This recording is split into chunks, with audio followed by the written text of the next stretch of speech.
سورہ مرسلات کی آیت نمبر 41 سورہ مرسلات کا دوسرا رکوع اور 29ویں پارے کا 22واں اور آخری رکوع۔ ان المتقین فی غلال وعیون، بے شک ڈر والے سایوں اور چشموں میں ہیں، جو متقی ہیں، پرہیزگار ہیں، جو اللہ کے عذاب کا خوف رکھتے ہیں۔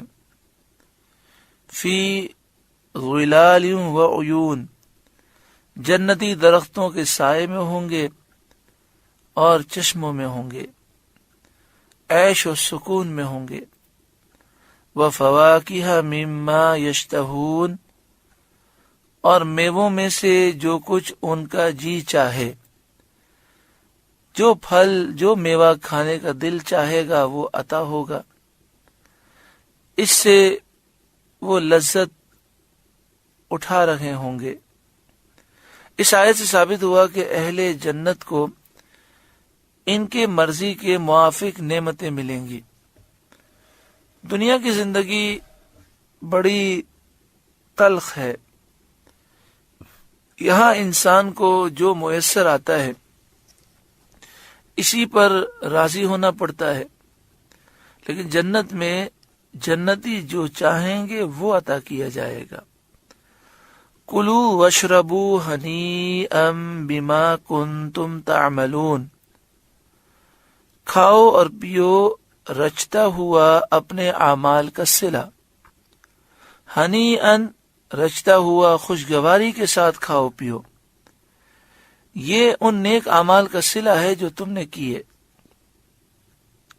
یعنی تمہیں جو کھانے پینے کے لیے نعمتیں دی گئی ہیں وہ لذیذ خالص ہیں، جس میں ذرا بھی تنغص کا شائبہ نہیں، جس سے نہ پیٹ بھاری ہوتے ہیں، نہ طبیعت خراب ہوتی ہے، نہ طبیعت میں اکتاہٹ ہوتی ہے۔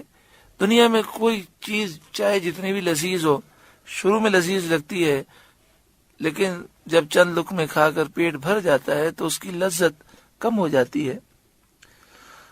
بسا اوقات ایک ہی چیز مسلسل کھانے سے اس سے نفرت ہو جاتی ہے، اس کی لذت ہمیں محسوس نہیں ہوتی، لیکن جنت میں ہر لقمے پر لذت میں اضافہ ہوگا۔ بما کنتم تعملون، اپنے اعمال کا صلہ، ان عبادتوں کا جو تم دنیا میں بجا لائے تھے۔ انا کذالک نجزی المحسنین، بے شک نیکوکاروں کو ہم ایسا ہی بدلہ دیتے ہیں، صلہ دیتے ہیں۔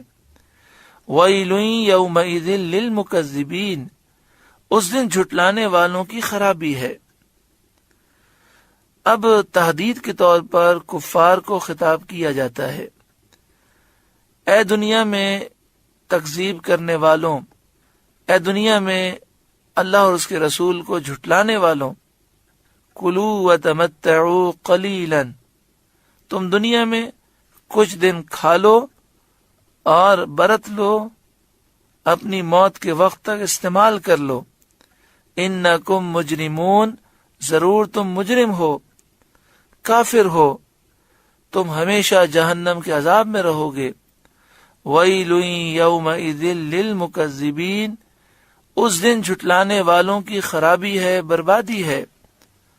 وَإِذَا قِيلَ لَهُمُ ارْكَعُوا لَا يَرْكَعُونَ، اور جب ان سے کہا جائے کہ نماز پڑھو تو نہیں پڑھتے۔ وَيْلٌ يَوْمَئِذٍ لِّلْمُكَذِّبِينَ، اس دن جھٹلانے والوں کی خرابی ہے۔ فَبِأَيِّ حَدِيثٍ بَعْدَهُ يُؤْمِنُونَ، پھر اس کے بعد کون سی بات پر ایمان لائیں گے؟ یعنی قرآن شریف کے بعد کون سی بات پر ایمان لائیں گے؟ قرآن پاک تمام آسمانی کتابوں میں سب سے آخری کتاب ہے اور بالکل ظاہر، بہت ظاہر معجزہ ہے۔ اس پر ایمان نہ لائے تو پھر ایمان لانے کی کوئی صورت نہیں۔ سورہ مرسلات کا درس مکمل ہوا، 29واں پارہ الحمدللہ مکمل ہوا۔ اللہ رب العالمین کا شکر ہے جو نصیحتیں ہم نے سماعت کی اللہ تعالی ہمیں عمل کی توفیق عطا فرمائے. آمین بجاہ سید المرسلین صلی اللہ علیہ وآلہ وسلم.